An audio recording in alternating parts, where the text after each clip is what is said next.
Baik, saya Gregorius Catur Yudo Prabowo akan melakukan wawancara tentang dialog antar agama dan konsep Tuhan dengan orang di samping saya. Di samping saya sudah ada Pak Agus. Baik, kita Pak langsung saja. Ya, gimana? Pertanyaan pertama, apa konsep Tuhan bagi Pak Agus sendiri? Oh, kalau konsep Tuhan bagi saya, Mas, Ya, karena Tuhan itu adalah pencipta langit dan bumi. ya, Tuhan itu Allah yang menjadikan apa yang ada di bumi, di dunia ini, bukan hanya Indonesia saja, tapi seluruh dunia. Ini memang semuanya diciptakan oleh Tuhan. Jadi menurut saya, masalah konsep ketuhanan itu, Allah itu yang menjadikan segala-galanya apa yang ada di dunia ini. Ya, termasuk yang menciptakan alam semesta ini, termasuk manusia, hewan, tumbuh-tumbuhan, semuanya diciptakan oleh Tuhan. Dan kita sebagai manusia pun, kita harus percaya dengan adanya Tuhan itu. Karena memang nyata bahwa di dunia ini ada. Dan semua yang ada itu dari Tuhan. Jadi menurut saya konsep tentang ketuhanan ya seperti itu. Manusia intinya harus percaya kepada Tuhan yang Maha Esa. Karena alasannya, satu, dunia ini semuanya bisa ada, tumbuh-tumbuhan, lautan, binatang, dan segala tetek bengek carane wong Jawa gitu. Nah, itu memang adanya Tuhan. Jadi seperti itu, Mas Rio. Oh ya. Tadi dikatakan bahwa kita itu harus percaya dan beriman kepada Tuhan. Kemudian pertanyaan kedua, pemahaman beriman bagi Pak Agus sendiri itu seperti apa? Oh ya. Untuk pemahaman beriman ya, berhubung juga di Indonesia itu banyak bermacam-macam tentang agama, baik ada Kristen, Katolik, Islam, Hindu, Buddha, dan Konghucu, ada agama-agama kepercayaan juga.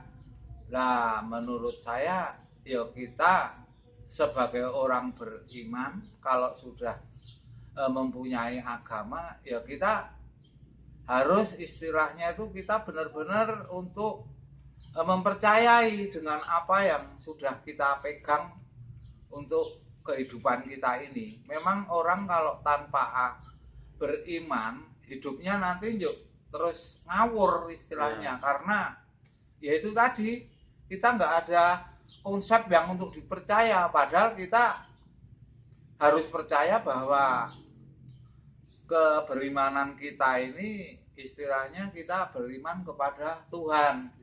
Cuma kita mungkin di Indonesia ini, bahkan di luar negeri pun, itu kan banyak bermacam-macam orang untuk istilahnya mempunyai keimanan kita ini. Kalau saya sendiri pribadi, karena saya berhubung orang Katolik, keimanan kita ya kita kepercaya kepada ajaran Yesus Kristus itu sendiri. Mungkin kalau orang Islam ya percaya dengan pembawaannya, ajarannya, yaitu oleh Nabi Muhammad. Mungkin kalau yang dari Hindu, dari kitabnya, begitu juga Buddha, Konghucu, dan lain-lain. Tapi berhubung kayak saya orang Katolik, ya saya percaya kepada Tuhan Yesus Kristus. Itu aja, Mas Rio. Berarti Pak Agus ini setuju kalau iman itu harus dijadikan pedoman atau semacam pegangan dalam hidup kita gitu? Ya setuju. Jadi istilahnya kalau orang punya pedoman beragama hidup, setidaknya manusia itu punya ketukunan, punya kesetiaan, punya pemikiran yang bagaimana bisa untuk dimengerti dalam keagamaannya kita itu tadi.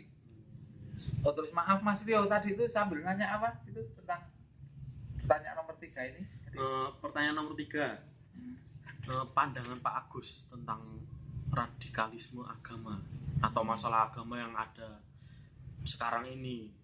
Contohnya kayak kemarin ada semacam pemenggalan atau pemutilasian keluarga di Sigi oleh kelompok-kelompok yang tidak bertanggung jawab itu.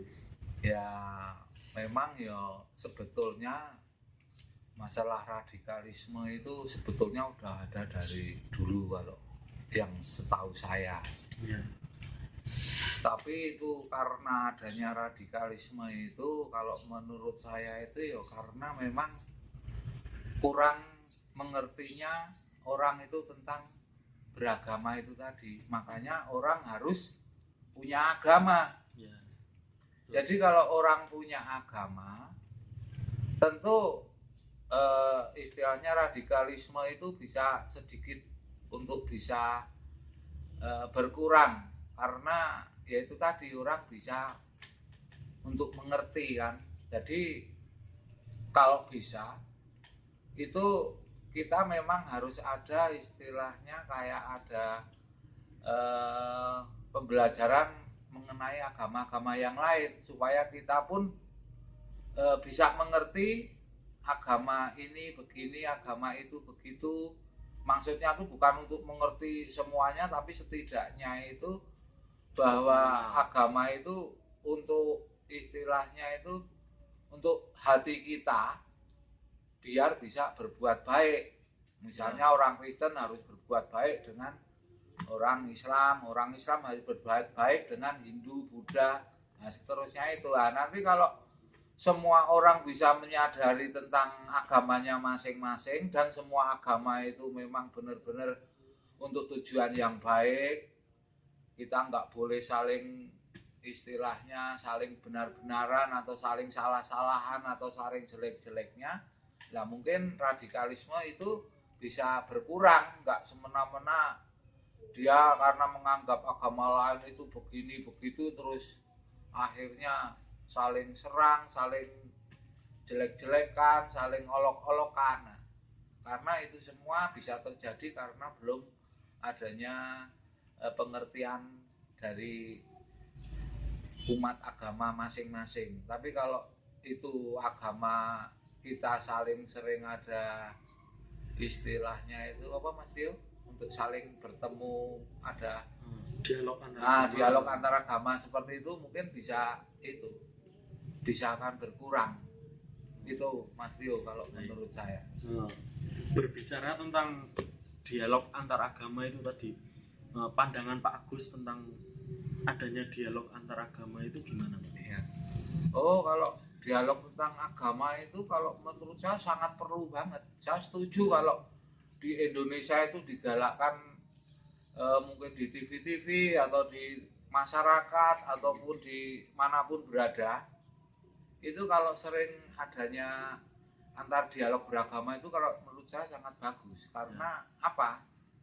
Ya itu tadi, nanti orang akan menonjolkan kebaikan-kebaikannya agama. Nah, nanti masing-masing orang akan cenderung untuk bisa, oh agama Kristen tuh begini toh, ajarannya menonjolkan tentang kasih. Kalau begini-begini itu nggak boleh. Yang boleh itu harus yang begini. Begitu juga orang Islam, orang Hindu. Kalau semua agama nanti semuanya bisa mengerti, nanti istilahnya dunia ini akan lomba dengan lomba agama, tapi lomba itu loh, kebaikan-kebaikan itu akan muncul.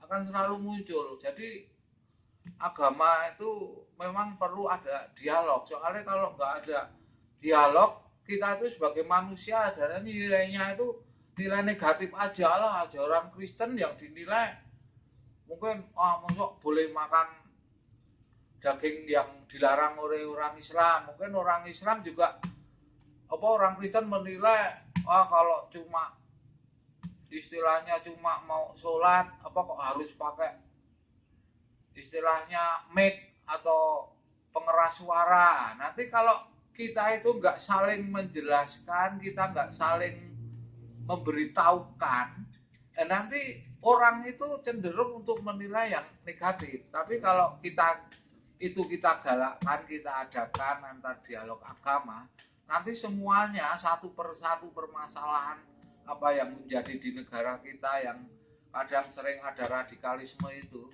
nanti bisa sedikit-sedikit akan berkurang. Itu menurut saya, Mas. Oke, baik Pak. Pertanyaannya sudah cukup. Ya. Saya ucapkan terima kasih atas waktunya. Ya. Sekian dan terima kasih Pak. Oh, selamat ya, sore. Ya. Selamat sore.